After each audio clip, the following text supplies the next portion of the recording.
think we're very happy to introduce Mark Ivanyo, that is the Executive Director of the Republican for National Renewal. So, Mark, the floor is yours. Do you think you can introduce yourself and also your organization? Yes, thank you very much. It is a distinct pleasure and honor to be here speaking with you all today. Mark Ivanyo, I am the Executive Director of Republicans for National Renewal, RNR for short. We are an organization representing the national populist wing of the Republican Party. There's a lot of factions within the Republican Party. I know Gavin touched on that a little bit, and he's experienced that firsthand in his work with the Young Republicans. Broadly speaking, there's a more liberal conservative or market liberal wing of the party that is more progressive on cultural issues. They're for big business. They're close to the military industrial complex. For example, people like Mitt Romney or John McCain, or as we like to refer to them as rhinos, Republicans in name only.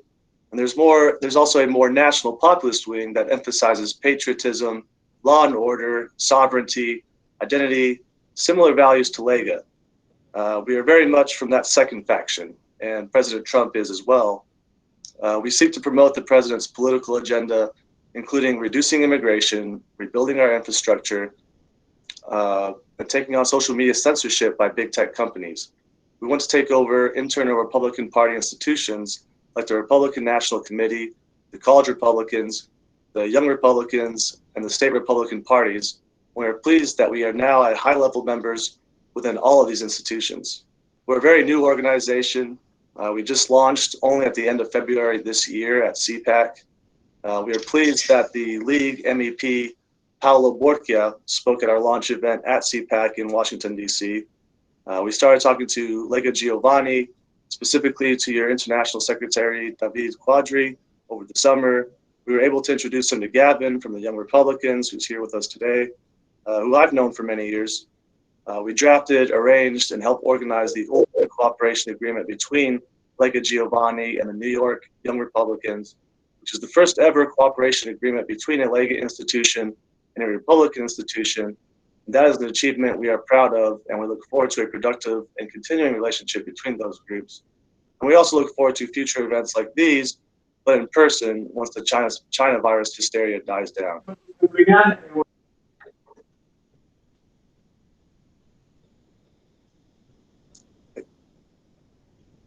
Someone have to mute yourself, I think. There's some noise. Thank you, Mark. And also, Gashi told me that you are from Texas. Can you share with us the experience to be a Republican in Texas, and how is the ground game there? Because also in some polls say that Texas is going blue or stuff like that. But like Lega, we have that type of fascination with Texas, like the red state, like the true conservative state, or stuff like that. So it can be interesting to hear from there. How is the situation on the ground?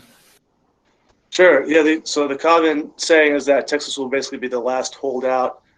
Very strong Republican state, very much in favor of the Second Amendment, gun rights. But the left is desperate for Texas. I believe I saw some stats showing that the Democrats are pouring in money into Texas, and not from Texan Democrats. It's largely coming from out of state, from states such as California. So they're pouring in much more money than the locals are, desperately trying to change Texas from a red state to a blue state. Kamala Harris, for example, is campaigning in Texas, and there's ads all over the place, on YouTube, on TV. There are polls that show that Texas is close, or they show that Biden is ahead. I think they're totally wrong. The polls also had Hillary Clinton winning in 2016, and we saw how that turned out. President Trump is going to win in Texas, and he'll win strongly. Biden's stance on energy goes totally against the interests of the state of Texas. For example, I'm in Houston.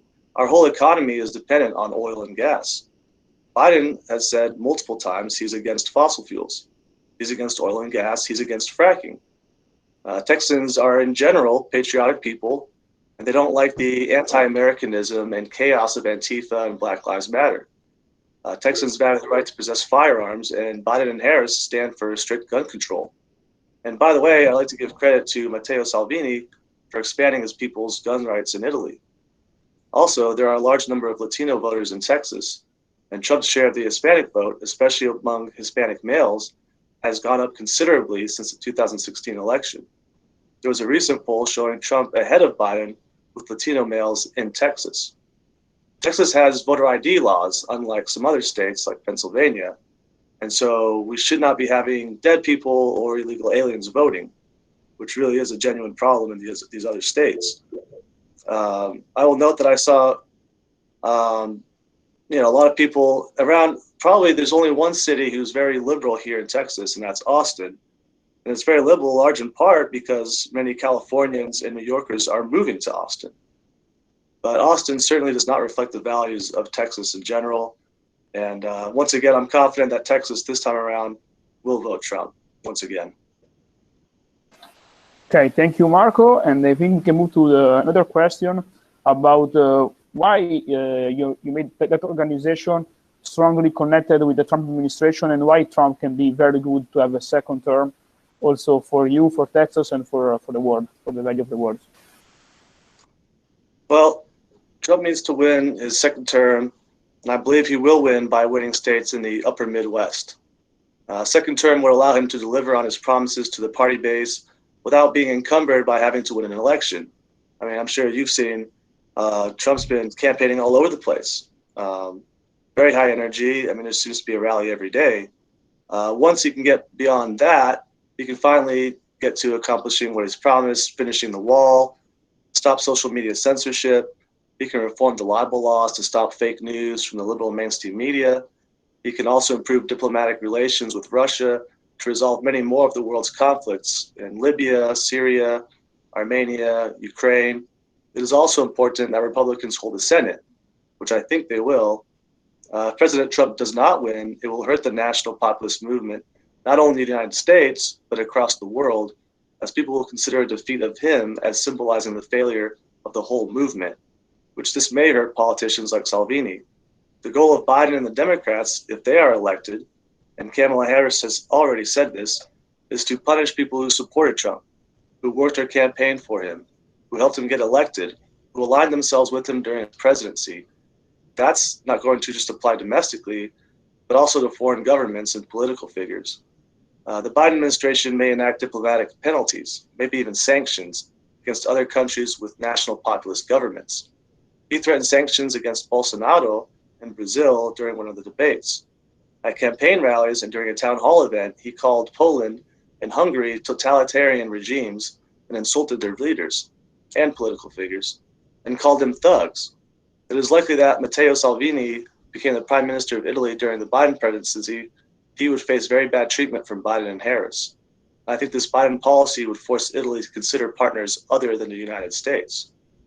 And I say Biden policy, but let's face it, as Trump has pointed out many times, it would not be Biden making policies or running a Biden presidency. It would very likely be his aides, his handlers, and Kamala Harris actually making the policies to be promoted in a Biden presidency. And assuming Trump wins and gets the second term, it will be easier to improve party-to-party relations between Trump's Republicans and European political parties such as the League, the Freedom Party of Austria, and the National Rally in France, as people will not worry so much about the impact of negative media reports that distort the views of these European parties. Thank you very much, Mark. I think we can introduce the last guest. Is half Italian, so it's Luca DiGiacomo. I'm very happy to introduce you and to give you the floor to explain your role also in the conservative front, that grassroots movement, and also your experience in politics like Italian American who live there. Luca, the floor is yours. Hi, Davide. Hi, everyone. Thank you so much for having me. My name is Luca DiGiacomo, and I'm 24 years old, and I'm from New York City.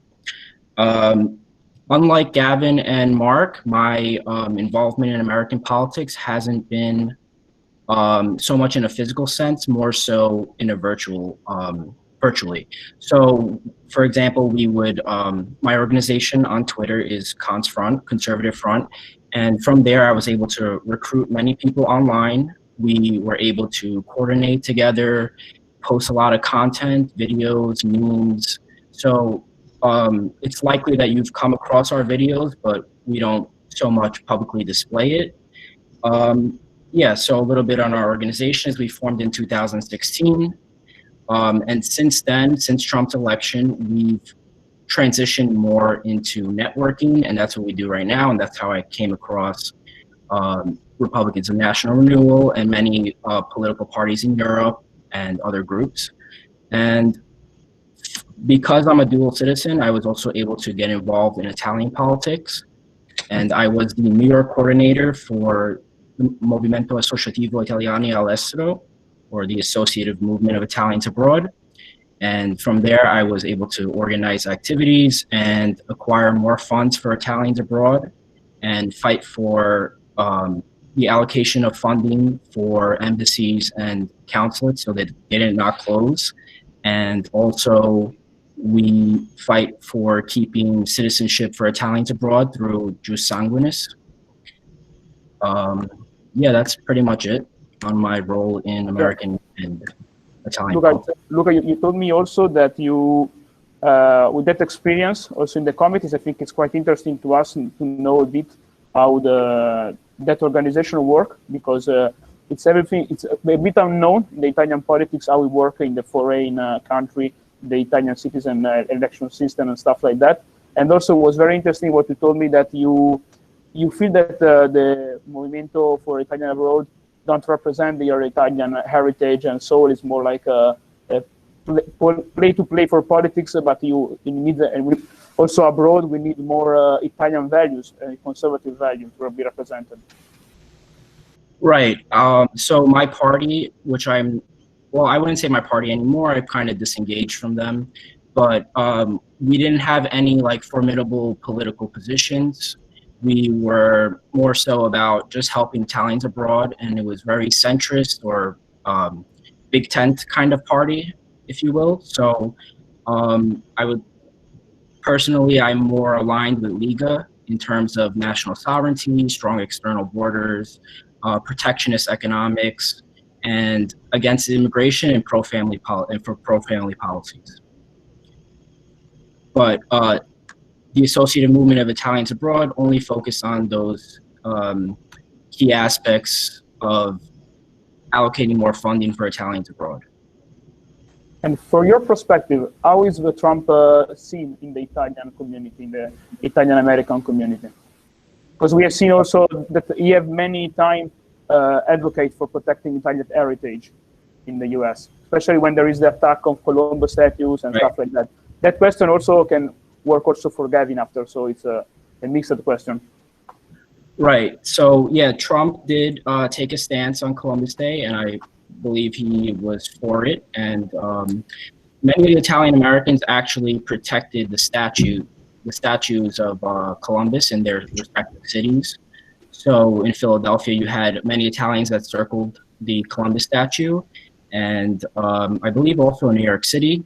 But Italian Americans tend to lean more towards Trump. I guess more so that they're very conservative type of people here, the Italians abroad. And yeah. So it's maybe more conservative, the Italian abroad, than some Italian inside Italy. That's quite interesting. Also, yeah. Could I jump in there as well, Davide? Yeah, yes. But also I want to tell you that you made also a huge rally protecting a Roosevelt statue I saw in during the cancel culture walk mob. Yes. Yeah, I mean, I was just going to echo what Luca was saying. I think the Italian-American community was pretty large, about 17 million Italian-Americans of Italian descent here in the United States. It's one of the largest communities, I think, outside of Argentina and Brazil. It's actually unique. I think they're actually a very, they used to be a largely conservative Democratic voting bloc. If you think about JFK and the Catholic Democrats that used to really dominate the party, the Blue Dogs, that's all gone away, and they've pretty much largely embraced Trump. I think more than most previous, Democrats or Republicans. I think he's made a great outreach effort to the Italian American community here in the U.S. They actually launched Italians for Trump, which is one of his coalition movements. They've hosted events, and if you look at the map where he won, you could argue that he was able to flip a state like Pennsylvania, because Philadelphia has a large Italian American community in South Philly. And he didn't win Philadelphia, but if you're able to get on the margins, if you get 30% of Philadelphia, you can carry the whole state. So winning 30% of Philadelphia, you were able to win all of Pennsylvania. So the Italian-American community is actually a very important voting bloc, and it's very similar in New York. In New York City, if a Republican was to win 30% of New York City, they could carry the whole state. And where could they get those votes? They get them from Staten Island and South Brooklyn, which is largely Italian-American. And if you get those votes out and you get 30%, you could carry the whole state if you're running for Senate, if you're running for president. So the Italian-American community is very important. The Columbus statues, along with the statues of Teddy Roosevelt and others, that was a big issue. That's always been a big issue. It's a point of pride for many Italian-Americans. I'm also part Italian as well. All my grandparents were born in Italy, and I'm a dual citizen as well. But it's been very important, and it's an issue that does hit home, and I think the Democrats have sort of taken it for granted by dismissing it so bluntly and trying to just throw it into the dustbin of history. It has really riled up Italian-Americans. We had to have our Columbus Day parade canceled. Even people like Andrew Cuomo here in New York. I mean, if you look at the Cuomo family, Mario Cuomo, his father, who was originally governor, they used to be conservative Democrats. I mean, Mario Cuomo won his primary because he rallied against a liberal, Ed Koch, who was the mayor of New York City. So the Italian-American community was always historically more conservative. It's very conservative now. Trump is going to win that community, I think, in droves. And I think, you know, targeting the ethnic Catholic voters, Irish Catholics, Italian Catholics, Polish Catholics, has been a great strategy from Trump that hasn't been employed by Republicans in the past. And if you look at the people he's brought into his cabinet, brought into his inner circle, Rudy Giuliani, most notable, I mean, they've been Italian Americans, and that's the leading voice, really. So it's been an interesting development in American politics. With connection with that question, I want to have another question that was made by the public, and I think it's quite connected. I don't know who of both of you, both three, want to reply. Is connected with the election, the nomination of Mrs. Barrett in the Supreme Court, and also in the Catholic vote. How is going Trump in the Catholic vote? Also, we see from here, and I see like Catholic, there is a huge fraction between the American Catholics strong, like Barrett, also with all the movement against Roe versus Wade, against abortion, and the Vatican, that is totally more pro-China and completely liberal. How is going that, and how can in fact impact in this election, and if there is any chance that maybe in the future Roe versus Wade can be revoked? I don't know who wants to reply for the question. Up to you. You can go first if you want. Thank you. I would just say the Catholic vote is pivotal this cycle. Catholics for Trump, they're making a huge outreach to the Catholic vote. Trump has been one of the first Republicans to really branch out with the Catholic vote, which has been historically Democrat for ethnic reasons, because the Catholic vote in the United States was traditionally the newer generation, first or second generations from the immigrants, so largely Italian, largely Irish, who used to drift towards the Democratic Party. Their values were very conservative and were very in line with the evangelical vote, which was largely, WASPy, more Protestant, etc. But this new realignment where he's able to win both the evangelical vote and the Catholic vote will really be great for the Republican Party to grow their base, to grow their numbers. If he's able to form an alliance between, say, working class Midwesterners and Catholics and evangelicals, that kind of his base, you could have Republicans winning most elections for the next few cycles, especially because the Catholic vote is the fastest growing one of the fastest growing religious blocs in the United States, especially with the large arrival of Hispanic immigrants, who Mark correctly pointed out. This cycle may be record breaking in terms of Trump being able to realign all these historically Democratic voting blocs like the Hispanic vote. We're seeing the Hispanic vote, especially in a place like Texas and especially a place like Florida. The male Hispanic vote, like Mark said, is breaking out for Trump in record numbers, maybe even north of 50%. That's part of the outreach. I think it's part of both his working class appeal, it's part of the Catholic vote appeal, and Catholics are dominating in the Supreme Court. I mean, I think we have almost like a majority Catholic Supreme Court at this point. And as far as Roe v. Wade being overturned, I think it could be possible within our lifetime. I think Clarence Thomas is going to become the de facto Chief Justice of the court. And he holds the views, like Antonin Scalia, another famous Italian-American jurist, holds the views that we should upend previous precedent, that we should be active in pushing back against the left, and that we should push for originalism, push for traditional conservative values on the court. So if you see Roberts on the court start to drift towards the left-wing bloc more, Clarence Thomas could step up and really push the court to make decisions like overturning Roe v. Wade, which I think would be great, and I think it could happen in our lifetimes, which we couldn't have said for many years. I think it was a pipe dream, but with 3 different court appointments, I think that's a huge thing. So that's possible, and the Catholic vote will be absolutely critical this year. If he wins 50% of the Catholic vote, he will win in a landslide. Thank you, Gavin. Also, another question for you from Alessandro that is there. Is about the argument about the national security. Is that very popular in the election, in the votes, and especially in the youth, or is not seen so important, not so carried? And how that is developed in your point of view and in the youth point of view? I think it impacts it. I don't think it's a top issue. I think the top issue is always what hits closer to home, and what hits closer to home is what's going on in your pocketbook. If you can afford, to live, if you can pay your rent, if you can pay your bills, if you can get a job, if you can pay down your debts. I mean, that always hits home closer. National security, and has been obviously a strong point of the Trump administration in terms of the peace deals he's done, in terms of his strong diplomatic presence, in terms of realigning forces against China, against Americans' geopolitical threats. So he has a good pedigree for it, but I don't think people go into the ballot box and think about national security. I think they go into the ballot box and think, do I have a job?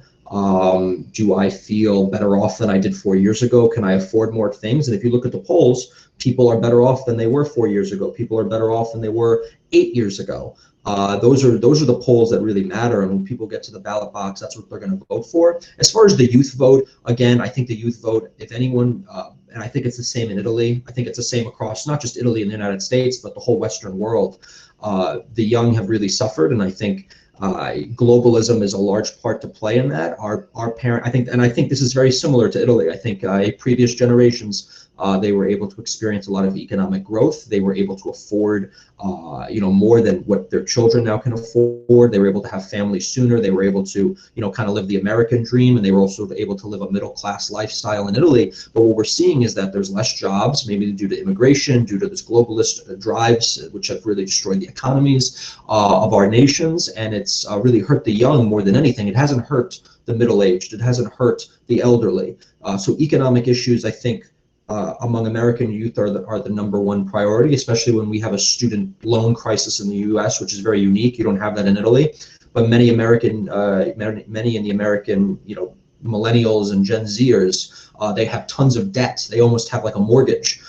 So not only can they not find jobs, but they have to pay debt payments every month. So their quality of living has decreased, and that's why you see higher rates of people living at home. That's why you see marriage rates declining. That's why you see birth rates declining. And I think that plays a huge role in how the youth are going to vote, because Trump has delivered on the economic front.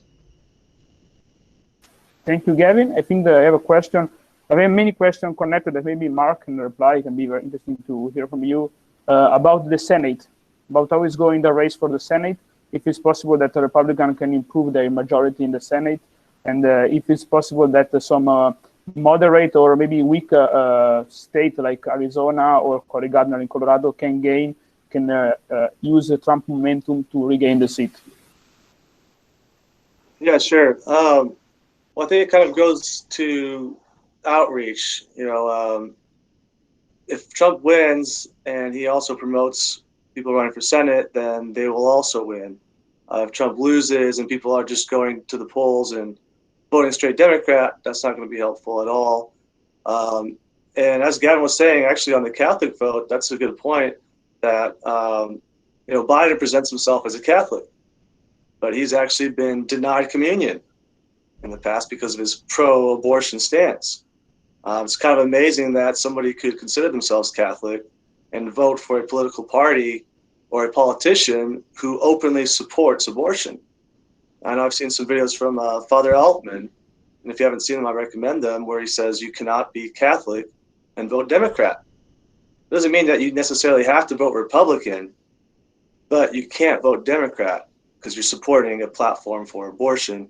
And so I think if President Trump kind of targets that group and points out that, he passed the executive order right to life, which was huge, promote that a little bit more, and also point out that Biden's just claiming to be Catholic, but in practice, he's anything but Catholic. I think if we can get out the Catholic vote and also promote other politicians, if Trump can put his force and his movement behind these other politicians he wants, we can definitely win the Senate. Thank you, Mark.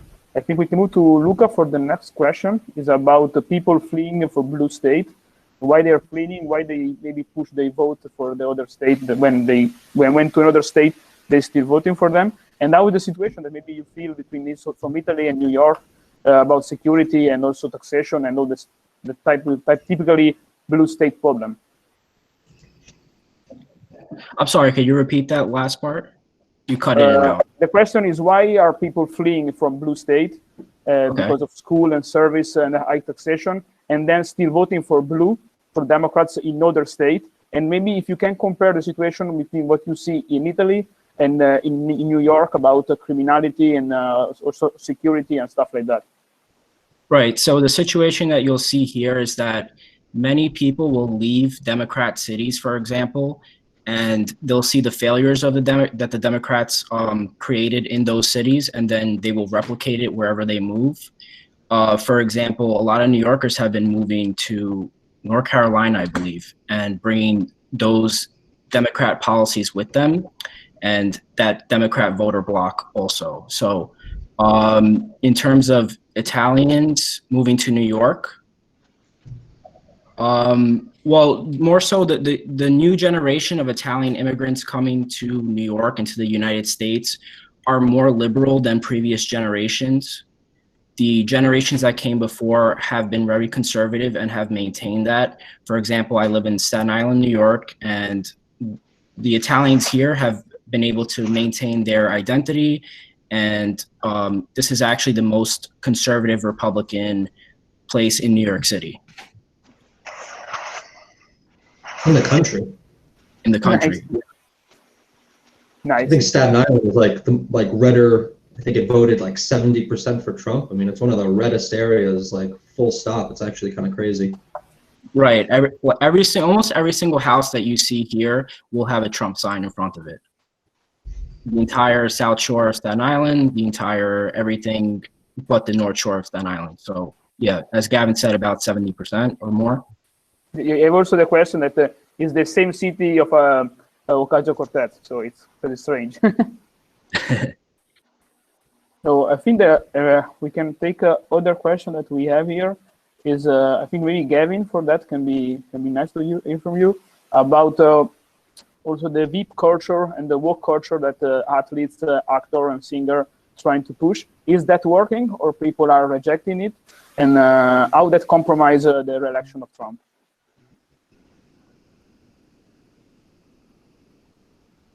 It a ton. I think people don't like to be told what to think, what to believe, and how to act. I think people generally have an independent streak in them, and it didn't help Clinton in 2016, where every celebrity came out and endorsed her. It didn't really move the needle at all.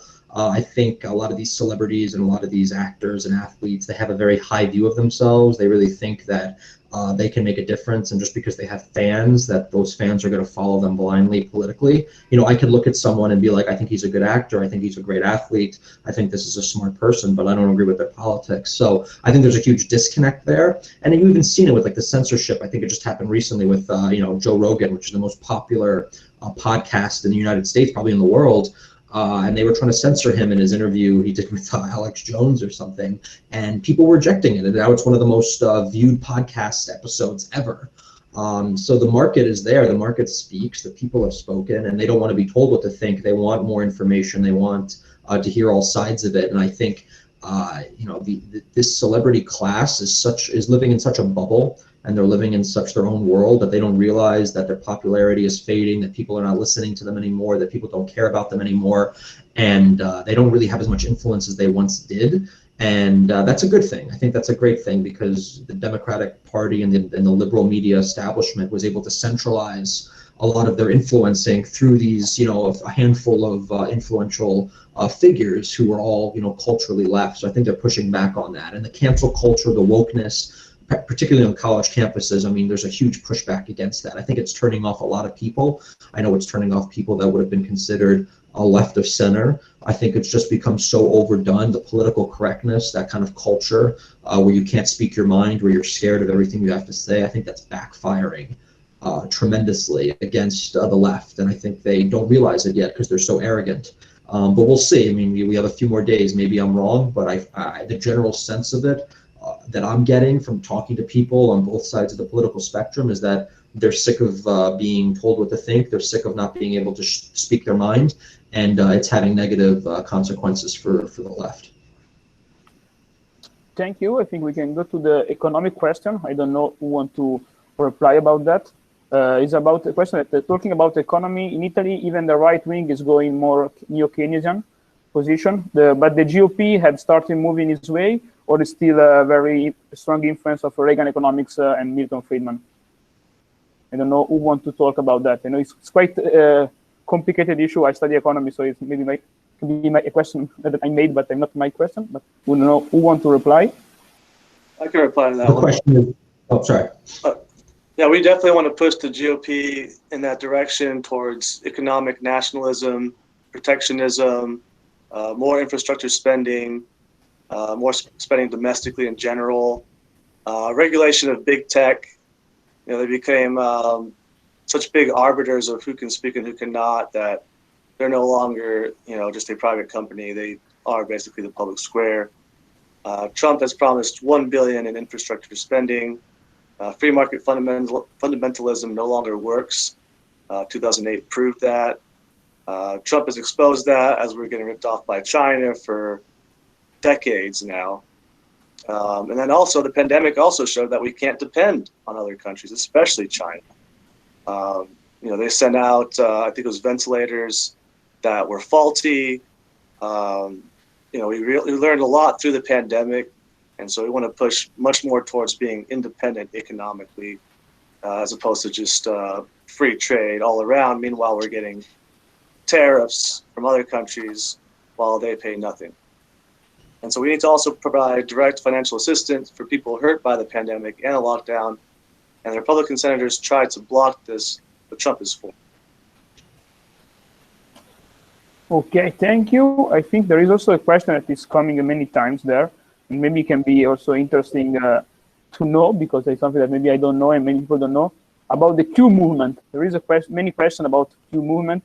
I don't know what is behind that, how it's going. Maybe someone wants to talk about that. And it's quite, sometimes maybe they blame that like they are neo-Nazi or something strange. Other people are normal, especially with the no mask and that COVID conspiracy. So if someone wants to explain how is it in the US and how strong is it, and if any basis or stuff like that.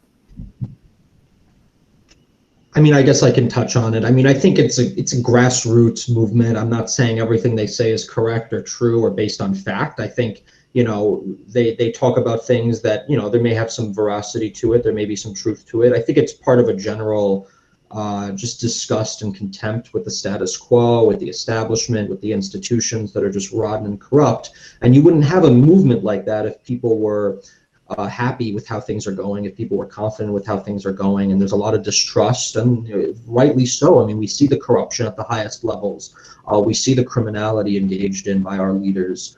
So for them to take it a step further and suggest things that they may be doing, a lot of which has been proven, with Epstein, with all the nonsense we found out about him. I mean, people like to be naive and think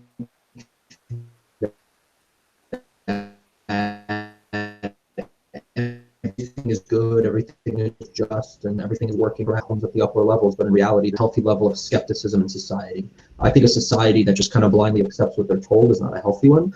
So if you have a large segment of the population that is skeptical, that pushes back, and that has questions, I don't think that's a horrible thing. But yeah, I mean, that also plays into this pandemic. I think there's a lot of pushback against the lockdowns that we've had in the United States. I mean, it's destroyed the economy. I mean, I'm here in New York City. I know Luca's in Staten Island. I mean, they've destroyed the economy here. I mean, I was just in Midtown. Midtown's a ghost town.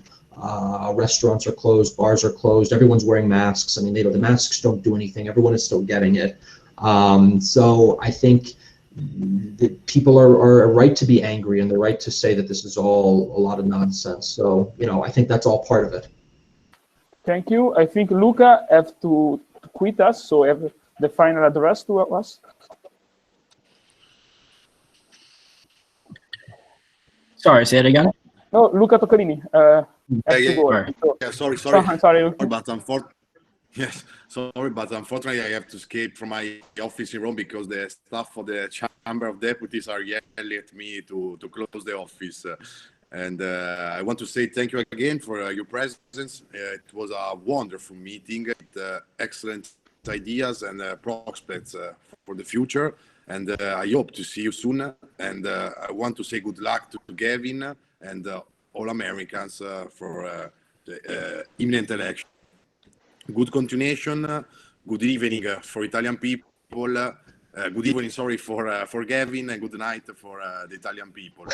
Grazie ragazzi, vi ringrazio veramente di cuore, complimenti davvero perché sono nei giovani della Lega da ormai 15 anni circa, ci rimarrò ancora per poco per ovvie questioni anagrafiche, però dibattiti e webinar o meeting di questo livello, di questa qualità, devo essere sincero e oggettivo, non se ne erano mai visti, quindi complimenti di cuore, in bocca al lupo a tutti. Ciao. Grazie. Ciao, Luca. Thank you. Have a good night. We still have some question. I think we can. I don't know how many time you have, so I think we can jump to the final question. It's one about Twitter. If Twitter should be nationalized, and if you want to fight for another 4 years against censorship and election intervention. I don't know who want to talk about that. Maybe Gavin. Yeah, I mean, I'm disgusted with big tech. I'm disgusted with the monopolies. I agree with what Mark said. We need to move away from this market fundamentalism. We have a government for a reason. We have laws for a reason. We have, our rights need to be protected, and we've implemented these things for more traditional forms of media and utilities. I couldn't have my water or electricity shut off on me because they didn't agree with my politics. They can't stop me from getting letters in the mail because of my politics, but for some reason, Twitter or Facebook, they could do whatever they want, even though they have de facto monopolies. And not only do they have monopolies, but they have government privileges. Because if you opened a newspaper in the United States and you published something defamatory about Mark or something, who's a lawyer who could speak to this, you could sue them for defamation, and they would have to pay legal bills. They would have to hire a legal team. It would be very costly to engage in what they're doing. But because for some reason we have this section 230 that says that they're a tech company, that somehow this tech company does not have liability for the sentiments that are published on their websites if they do not editorialize. But we've seen what Twitter does, we've seen what Facebook does. They do editorialize. They either do it directly when they take down tweets, when they put up warnings, or they do it behind the scenes with their algorithm manipulation. So they're engaged in editorializing, and they're manipulating their content to suit a certain narrative, to suit a certain message. And because of that, they should be able to be sued. So if they're going to engage in that, I should be able to sue Twitter for posting, someone the other day when Davide posted on Twitter that we were hosting this, some crazy leftist came after us and said, we're what do they call us, fascists or something crazy. I should be able to sue her because Twitter published it and didn't take it down. So if they want to engage in this, then they have to play by the rules that everyone else plays by. So they have market favoritism. And if you strip that from them, they would fold completely. Instead, we've empowered them. We've given them monopoly privileges. They should be broken up. Google should be broken up. We defended the Teddy statue. What was Teddy Roosevelt known for? He broke up the monopolies. These monopolies had too much power. They centralized too much control, and they became a negative impact on society. They became a state unto themselves, and they were only advancing their own interests, not the interests of the people, not the interests of the country, and they were being detrimental. So I think if Trump wins the Republican Senate and the Republican House, they need to really push through some serious reforms with 230. We didn't do it in the first 2 years we had it because, as people like Mark said, there used to be a large segment of the party, the Paul Ryan wing, the establishment wing, that did not believe in regulating big tech. They didn't want to tackle big tech. They were kind of libertarian.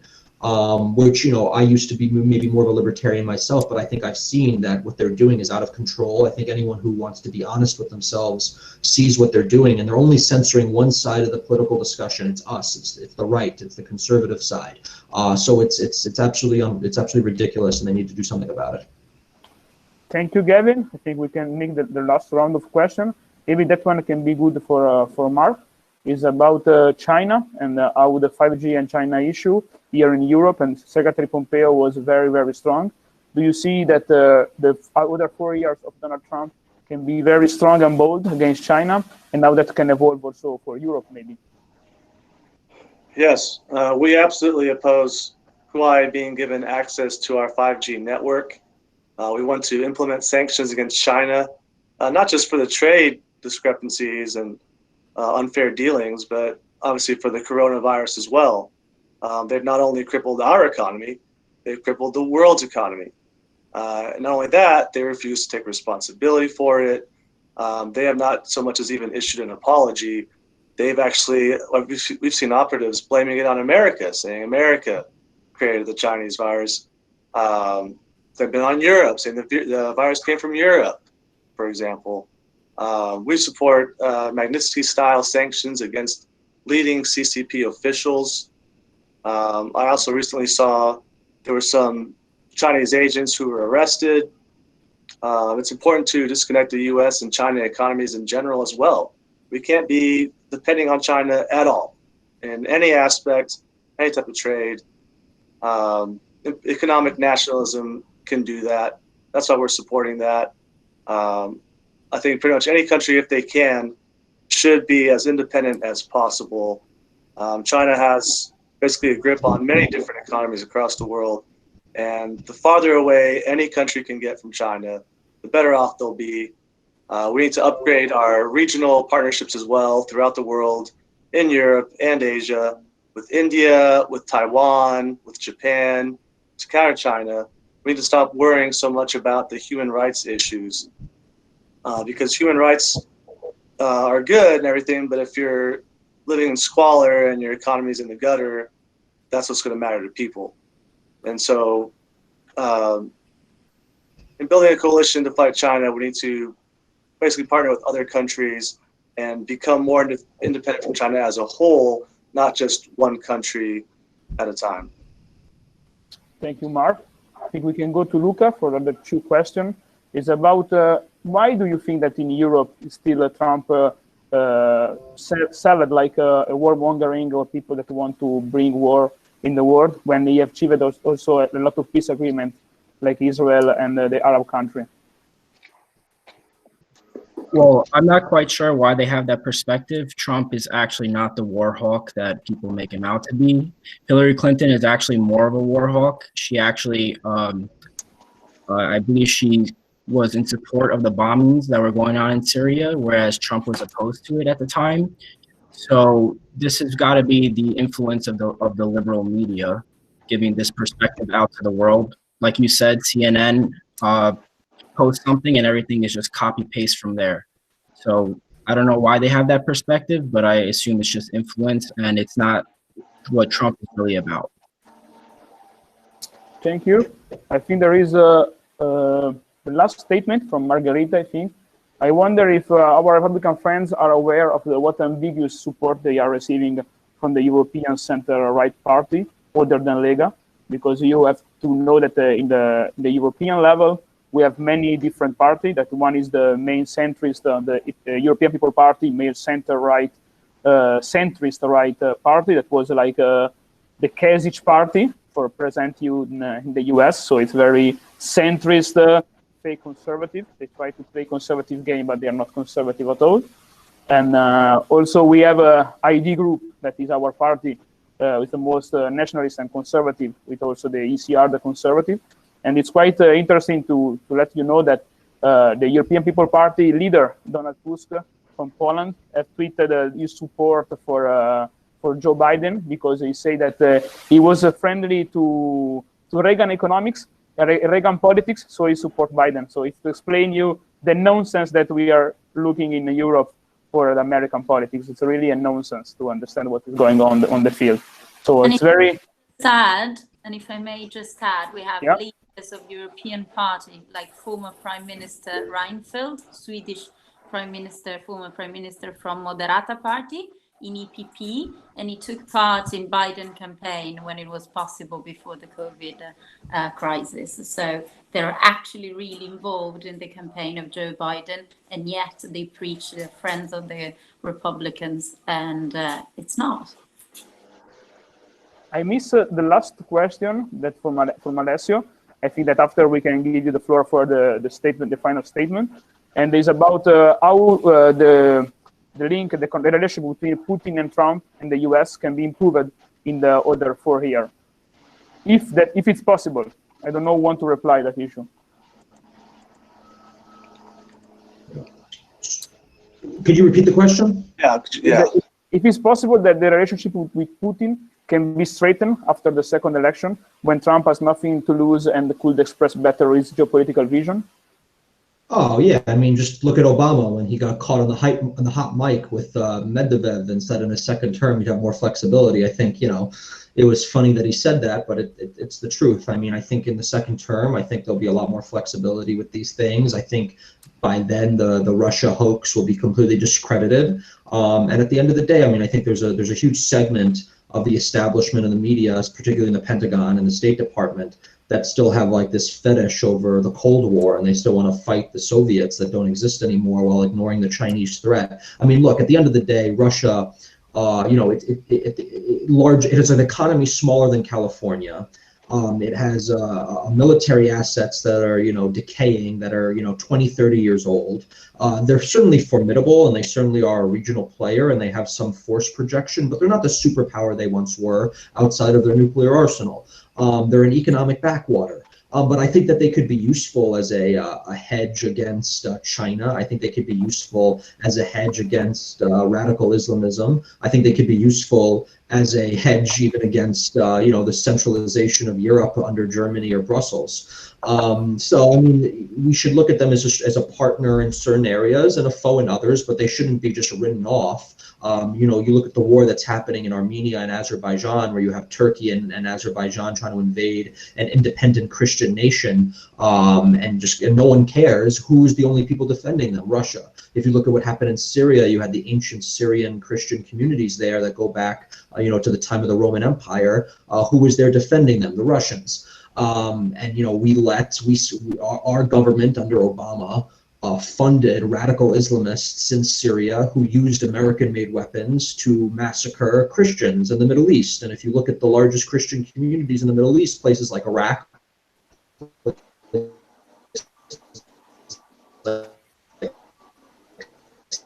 Syria, they're almost all gone. Because you're replacing a dictator doesn't mean you're going to get something better.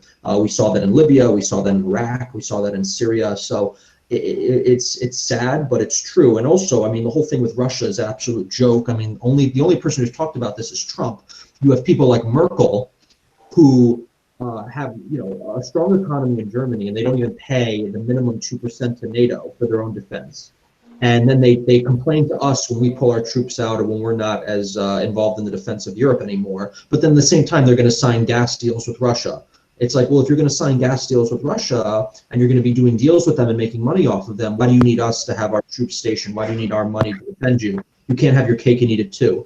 So when you have these liberal internationalists that Margarita was talking about in the European Union, who are basically promoting, you know, they want someone like Biden in power, because someone like Biden is going to be weak, and they could either be taking advantage of, or they'll help promote more globalism like we've seen in Europe, globalism in North America with NAFTA. Trump, on the other hand, would be forming strong bonds and alliances with people who believe in national sovereignty, whether it's Salvini in Italy, or Farage in the UK, or Orban in Hungary, or Le Pen in France, or whoever it is. They don't want that. They want to see a return to the status quo, and the status quo is this neoliberal globalism that has bankrupted Europe, that has bankrupted the United States, and that has led to economic ruin and the degradation of the nation state. Thank you very much. I can address that question for Margarita as well. I have personally spoken with some of the members of Fidesz over in Hungary. I spoke with the family minister, Katalin Novak.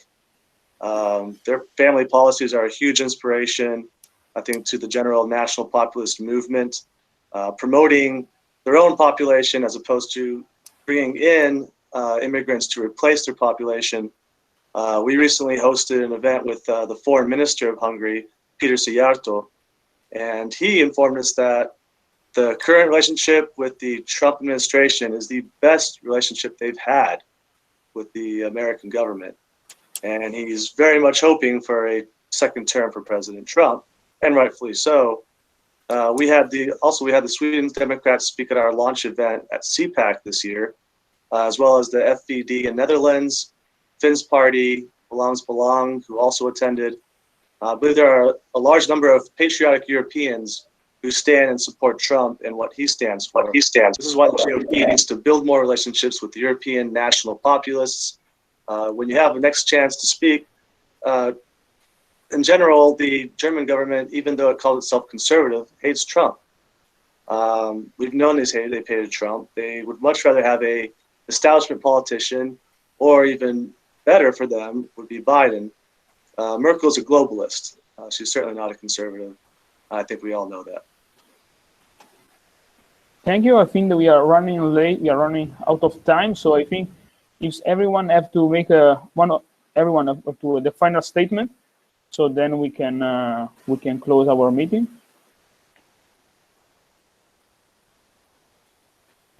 Can I ask you something? Do you mind? Yes, short, please. Then we can. So it's about it's about foreign policy. I mean, in general, what we've seen in the past years that European countries, despite beliefs, they have been loyal to the United States, no matter who was in charge of power in the US.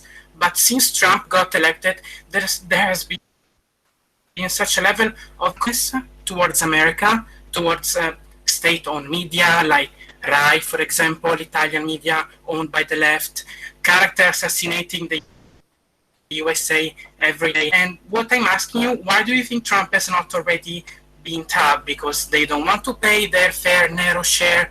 They just want to get the best of both worlds. And for example, Germany signed huge steel deals with countries like China, thus making a big damage to the policies of President Trump and to the US. So how do you think Trump will behave towards Europe? Because the attitude of Europe will not change. Thank you, Francesco. Davide, can I answer that and then give my final, because then I have to run? Yeah. I'll just say this. I mean, I don't think Trump and I don't think the US should view Europe as like this united bloc. I think they should view it on a country by country basis. And I think, you know, what we're seeing now is a realignment with certain countries, particularly in Eastern Europe. I think we're building up stronger relations with Poland, with Hungary, with Slovakia, with the Czech Republic, with countries like Italy as well, countries like the UK under Boris Johnson. I think we've had a realignment with countries like Germany, countries like France, who have probably been bigger issues for us in terms of trade negotiations, in terms of their dealings with China, in terms of their dealings with Russia, in terms of their NATO share. So I think it's really on a country by country basis, but I think they're always going to spin it as that Trump is anti-Europe or Trump is abandoning his allies, when I don't think that's true. I think if you're going to have an alliance between nations, it needs to be a two-way street. It needs to be mutually beneficial. It can't just be a one-way street. That's not how you have a friendship in your own personal lives. That's not how you'll manage relationships internationally. So I think there's been a situation that has developed over the last 30 or 40 years where many in the United States have felt that the relationship has not always been reciprocated by certain nations over others. And I don't think it's any animosity between the people. I don't think it's any animosity towards the country. I just think it's simple, you know, almost looking at like a business. If we have an agreement with NATO and you want to keep NATO alive, everyone has to pay their fair share. If we want to continue to protect you, we need your help when it comes to, you know, 5G. We need your help when it comes to Russia. We need your help when it comes to China. So it's give and take. And I think certain powers that have been, certain leaders in Europe, particularly people like Merkel and maybe Macron, have maybe taken advantage of this relationship and probably thought that they could, manipulate the system for their own benefit. I don't blame them. If I was in their position and I saw what the U.S. was doing before Trump, I would do the same because we were being stupid. But now times have changed and we're gonna, reorient it. Thank you, Gavin, and thank you also for your time, because I know that you have to leave. It's 3 p.m. or 2 p.m. now for you. It's almost 3. I could say a few words and then head out. Yeah, the floor.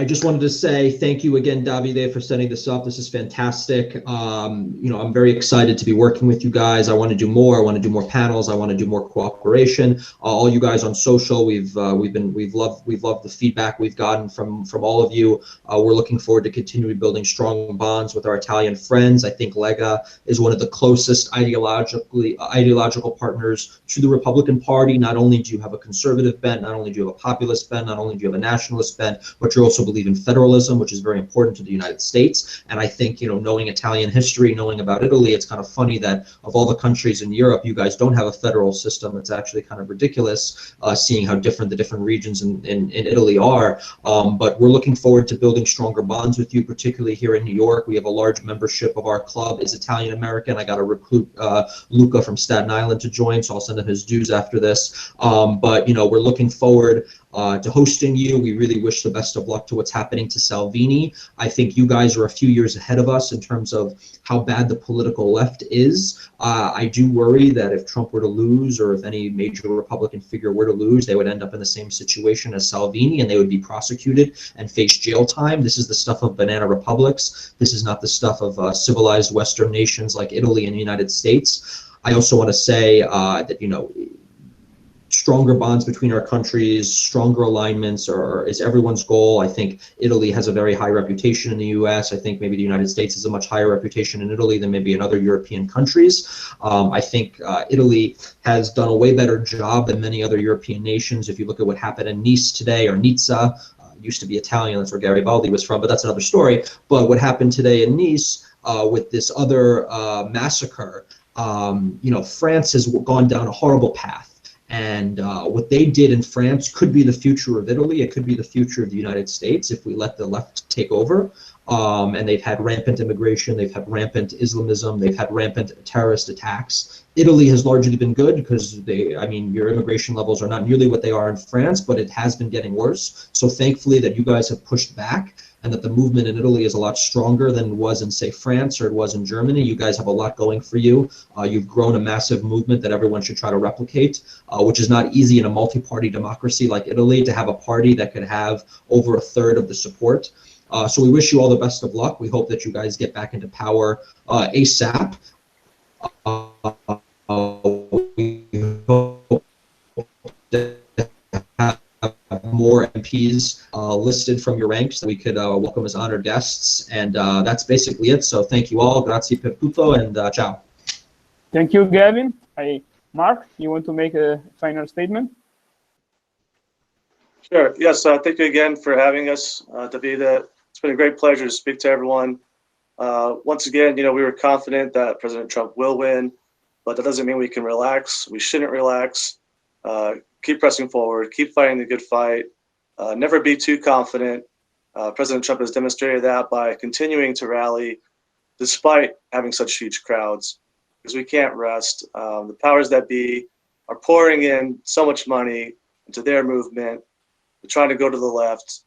But yes, the fact that you are all here listening means you're involved and you're helping out and you're supporting.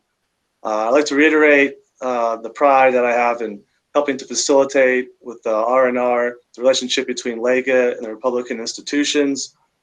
We hope to do it beyond the Lega Youth Wing. We hope to connect the main Lega party with the Republican National Committee as well. We hope to align more closely with Lega to strengthen our national populist movement and to learn from the success of existing movements in Italy, for example, and Hungary and other national populist countries.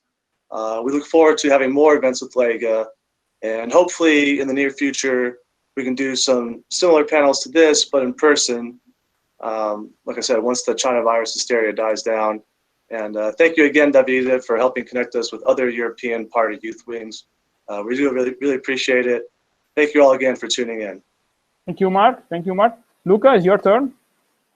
I would just like to say, regardless of the outcome of the election, we should continue to cooperate and keep the channels of communication open between the European right and American right.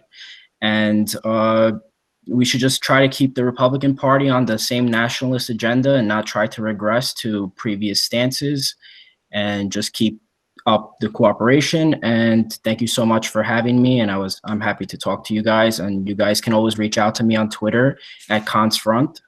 And that's it. Thank you so much. Thank you very much, Mark and Luca. Thank you, everyone. I think it's quite impressive to stay at the 2 hour with around 170 person, the average, maybe 150 in the best time. So it will be very, very impressive because everything was in English. So for us, like Italian, it's not so easy because our school don't teach too much good English. So I'm very happy to have organized it, and all the best for everyone.